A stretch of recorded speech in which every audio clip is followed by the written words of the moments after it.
Football fans are a passionate bunch. I told you not to do the sparkle, and you told me to do it. This is pretty. I don't care about pretty. I wanted the Packers to win the Super Bowl.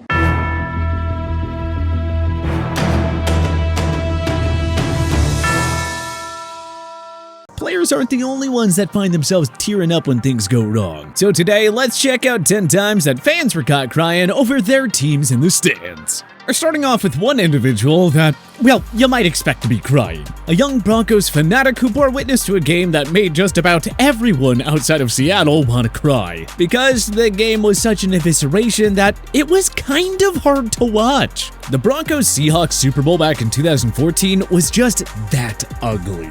Denver entered the game having the #1 offense in the league that year, and they were even favored by 2 points. But Seattle's #1 ranked defense just beat them down early.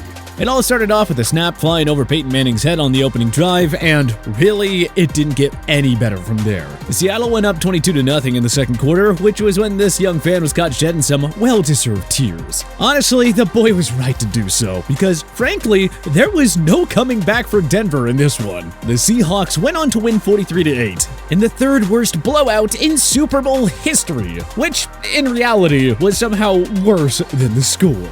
There's just something about postseason football that just draws the emotions out of us. Even if it isn't the Super Bowl, fans watching their favorite teams get eliminated is just so soul-crushing. A full year of watching, rooting, and supporting, just all for naught. Like what we saw happen to this Cincinnati Bengals fan after their heartbreaking defeat to their hated AFC North rival Pittsburgh Steelers during the wild card round in 2016. Those are some sad, sad tears.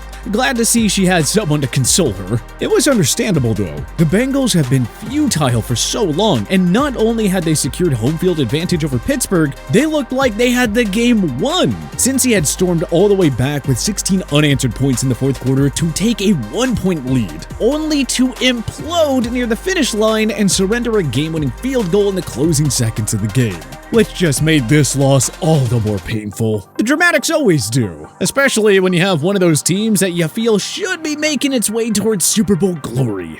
Kinda like the 2006 Baltimore Ravens, who secured a bye and home field advantage in the divisional round on the strength of their 13-3 regular season record. It was a very talented team that had Pro Bowlers all over the defense. 6 to be exact, including the likes of Ray Lewis, Ed Reed, and Terrell Suggs. So, needless to say, this team had all the makings of one that was built for postseason success. And, well, the defense certainly delivered. They gave up just 15 points to Peyton Manning and the Indianapolis Colts. Unfortunately, it was the offense that couldn't do a thing. Steve McNair managed just 173 yards and surrendered 2 interceptions, which honestly made Baltimore's defensive performance all the more impressive. And watching such a gutting home loss for a team that had so much potential was frankly too much for this young woman to bear.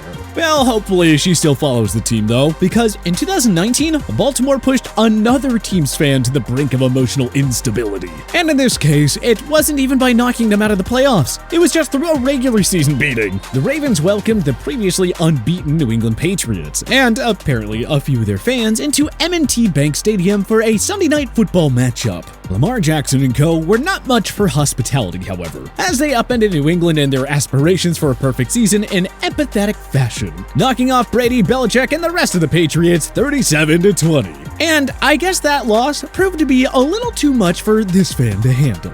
I can only imagine his reaction throughout the rest of the year, which gradually deteriorated into a wildcard round exit and the eventual departure of Tom Brady from Foxborough the ensuing offseason. Someone actually might need to do a wellness check on this guy. Probably will find him holed up somewhere watching reruns of their old Super Bowl wins, utterly unable to cope with the new reality he has now found himself in.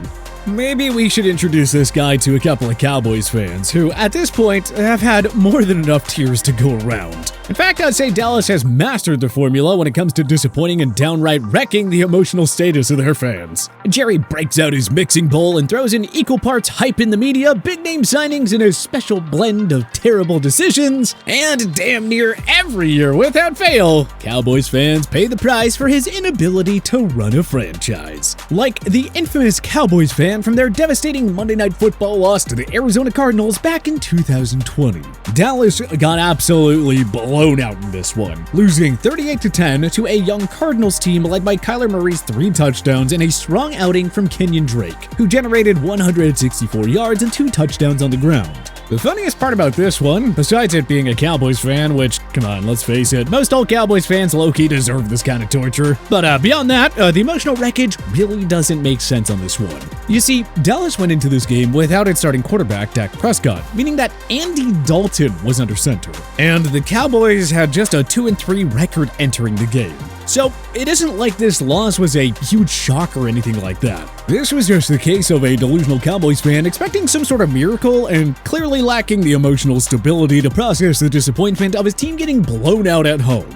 And at this point, the 90s are pretty far in the rearview mirror, so really Cowboys fans should be used to getting their teeth kicked in under the bright lights. I know it still sucks, but come on, man. Gotta keep it together. You know, at least in the public eye. Heck, this wasn't even a playoff game. Which, now that we mention it, has been the cause of plenty of Cowboys fans' tears as well. I mean, who could forget their infamous wildcard loss to the San Francisco 49ers during the 2021 season? The Cowboys entered the season, like every season, claiming that it was their year. And in this case, they actually sorta had a point, or at least more so than usual. There were plenty of playmakers on offense with the likes of CeeDee Lamb, Amari Cooper, and Ezekiel Elliott, which were all able to support Dak Prescott. And Dallas had one of their best defensive teams in years. On the strength of ballers like Trayvon Diggs, the Cowboys actually led the league in forcing turnovers during the regular season, which only furthered the belief amongst Cowboys fans that they were poised for a deep postseason run and possibly Super Bowl glory.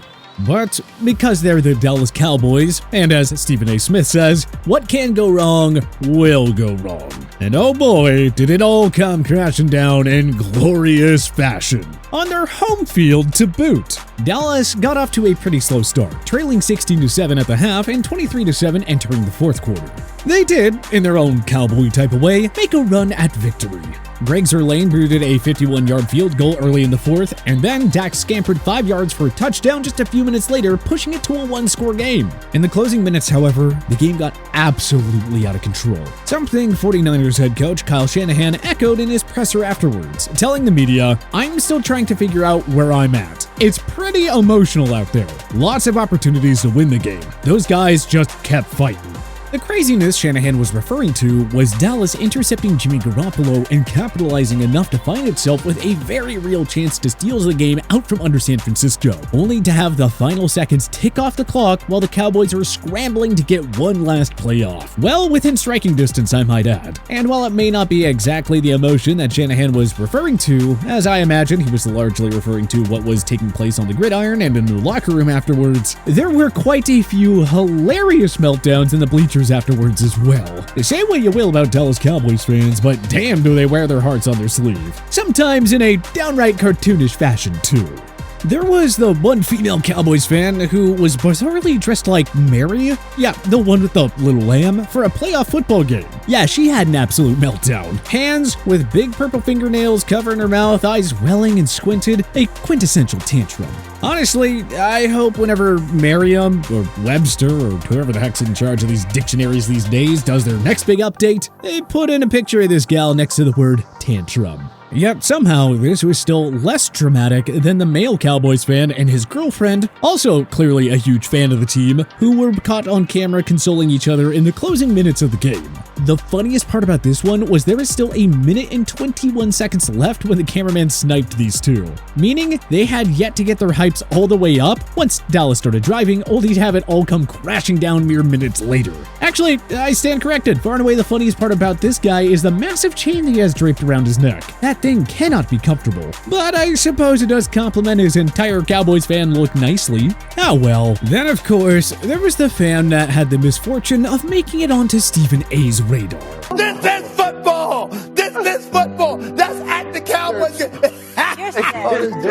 And this guy is no doubt my favorite. His look is so outrageous, dude. The long sideburns, the cowboy hat on top of another hat, the very real tears that are welling up in those sad, sad Cowboys fan eyes. To add insult to injury, in addition to eating that loss, the poor guy ended up on national television the next day with Stephen A. dancing all over his grave. Number one on my list. What? Give it to me. Give it to me, please. Oh! He double had it. Whew, talk about a tough Monday morning. Not all the tears that we've seen from NFL fans in the stands, however, are tears of sadness. We have seen some pretty wholesome clips, like in 2021 when the Cleveland Browns finally snapped their streak of futility and qualified for the postseason for the first time since 2002. Even better, they beat the rival Pittsburgh Steelers to notch their 11th win of the season, marking their first double-digit win season since 2007. Pittsburgh more or less treated them like little brother for the last 2 decades, so that had to feel pretty sweet, both for the players and even more so for the diehard fans who had suffered through all that losing. The only thing that would have made it any better would have been if Joe Thomas was still on the squad, because he was the one guy who really deserved a playoff berth even more than that dedicated fan base. And last but not least, we have more non-sadness related tears. The good old Marry Me Bradford girl who broke down in tears when Sam autographed her sign, which read, you guessed it, Marry Me Bradford. Honestly, I'm not sure what category to classify these tears under. Pure euphoria, or lust, or maybe even mania. But hey, regardless, this was an all-time moment of an NFL fan getting caught crying in the stands. And she did well enough to show her appreciation afterward, taking to Twitter to let the people know just how excited she was to meet Sam Bradford. In a truly classy fashion, too.